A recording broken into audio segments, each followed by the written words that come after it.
नमस्कार, myself Digvijay and I am welcoming every one of you my channel the real vibiology. ये हमारा नया initiative है जिसे हम नॉलेज बूस्टर का नाम दे रहे हैं। आज हम डिस्कस करेंगे जो हमारे लोकसभा में पेश हुआ है नो कॉन्फिडेंस मोशन जो विपक्ष ने पेश किया है। कांग्रेस के एक सांसद हैं गोगोई साहब, सौरव गोगोई साहब, उन्होंने पेश किया है और इसे हमारे ओम बिरला जो स्पीकर हैं लोकसभा के, ही एक्सेप्टेड इट। तो हम थोड़ा जानेंगे इस बारे में क्या होता है, इसका हिस्टोरिकल बैकग्राउंड क्या है और नो कॉन्फिडेंस मोशन एक्चुअली होता क्या है और सरकार के लिए क्या जरूरी है। तो भारत में प्रेसिडेंशियल नहीं पार्लियामेंट्री फॉर्म ऑफ शासन चुना है जहां पे हमारी सरकार डे टू डे रिस्पॉन्सिबिलिटी पे काम करती है। और हमारे संविधान के 75(3) में आर्टिकल 75(3) में there is a provision that the council of minister is responsible towards the Lok Sabha. यहाँ पे हम संसद की बात नहीं कर रहे हैं बिकॉज संसद 3 लोगों से मिलकर बनता है, 3 संस्थाओं से, राष्ट्रपति, लोकसभा, राज्यसभा। लेकिन यहाँ पे जो हमारा काउंसिल ऑफ मिनिस्टर होता है, मंत्री परिषद, वो सिर्फ लोकसभा के प्रति जिम्मेदार होता है। तो जाहिर सी बात है कि जब भी हम अविश्वास प्रस्ताव लाएंगे, नो कॉन्फिडेंस मोशन को लेके आएंगे, तो वो सिर्फ लोकसभा में लेके आएंगे। इसीलिए, और इसकी आहर्ताएं होती हैं, इसकी कुछ बाउंडेशंस होते हैं जिसके और कुछ प्रोविजंस होते हैं जिसके चलते हम इसको लेके आते हैं।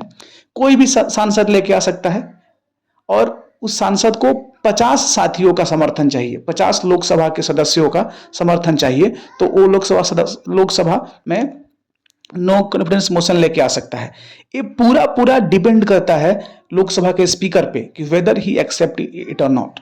अगर वो इसे एक्सेप्ट नहीं करते हैं तो एक्सेप्ट नहीं होगा, और एक्सेप्ट करते हैं तो एक्सेप्ट करने के 10 दिनों के भीतर या तो कोई दिन निर्धारित की जाएगी, एक या एक से अधिक दिन हो सकती है, या दिन का एक भाग हो सकता है। जैसे आपको 0 आवर होता है, क्वेश्चन आवर होता है, शून्यकाल, प्रश्नकाल, तो इन सारे अवधियों में कोई एक स्पेसिफिक अवधि इसके लिए निर्धारित की जा सकती है, लेकिन वो अवधि 10 दिनों के अंदर ही होनी चाहिए। और हर जितने भी दल हैं, सब दलों से इस पे चर्चा होती है और बाद में इसका चर्चा के बाद वोटिंग होती है। अगर वोटिंग में विपक्ष जीत गया या अपना विश्वास सिद्ध नहीं कर पाया, सत्तारूढ़ पार्टी, रूलिंग पार्टी जैसे अभी बीजेपी की पार्टी है, तो सरकार तत्काल रूप से भंग हो जाएगी, सरकार गिर जाएगी। इसमें क्या होता है, जब वोटिंग होता है तो व्हिप जारी करती है सत्तारूढ़ पार्टी, बीजेपी व्हिप जारी करेगी। और ये व्हिप क्या होता है कि अगर कोई बीजेपी का सांसद अगर अपने पार्टी के अगेंस्ट वोट करेगा तो एंटी डिफेक्शन लॉ 1985 के तहत वो अपनी सदस्यता तत्काल रूप से गंवा देगा। तो इसमें ऐसा होता नहीं है। अमूमन जो सदस्य होते हैं सत्तारूढ़ पार्टी के, रूलिंग पार्टी के, वो अपने पार्टी के सपोर्ट में ही वोट करते हैं और ऐसा उनको करना भी चाहिए। तो आइए हम जानते हैं संविधान में इसके बारे में कुछ कहा गया है। संविधान में वही 75(3) के बारे में कहा गया है, लेकिन लोकसभा का कुछ प्रोसीजर और कंडक्ट ऑफ बिजनेसेस होता है, उसके रूल नंबर 198(1) से लेकर 195 तक इसके बारे में सारी डिटेल के बारे में दिया गया है, जिसका जिक्र अभी मैंने आपके साथ किया। अभी क्या देखते हैं सिनेरियो, क्या बीजेपी की जो सरकार है गिर सकती है क्या? तो इसके हमारे संविधान में बहुमत कितना चाहिए सरकार चलाने के लिए? 272 का आंकड़ा चाहिए। बीजेपी के पास कितने संख्या है? अभी 303 है। और बीजेपी का जो गठबंधन है एनडीए, नेशनल डेमोक्रेटिक अलायंस, उसके पास कितनी संख्या है? तो उसके पास संख्या 350 के आसपास है, जो मैमथ है। तो अभी क्या है, अभी ऐसा बिल्कुल आसार नहीं दिख रहा है कि ये जो अभी प्रस्ताव है पास हो जाए। No confidence motion is just a tantrum of opposition party, और ये उनका हक है, करना चाहिए उनको। सबसे पहले 1963 में नेहरू जी के खिलाफ आया था और अविश्वास प्रस्ताव वो पास नहीं हो पाया था।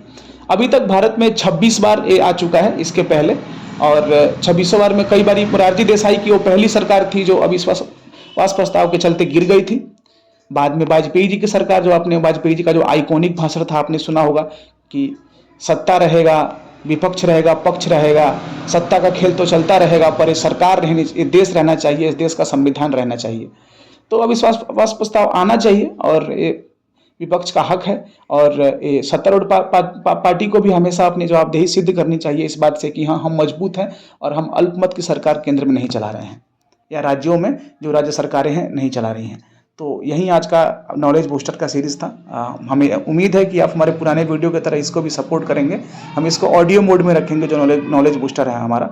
तो आपके प्यार, स्नेह और आशीर्वाद के लिए हमेशा धन्यवाद। Thank you so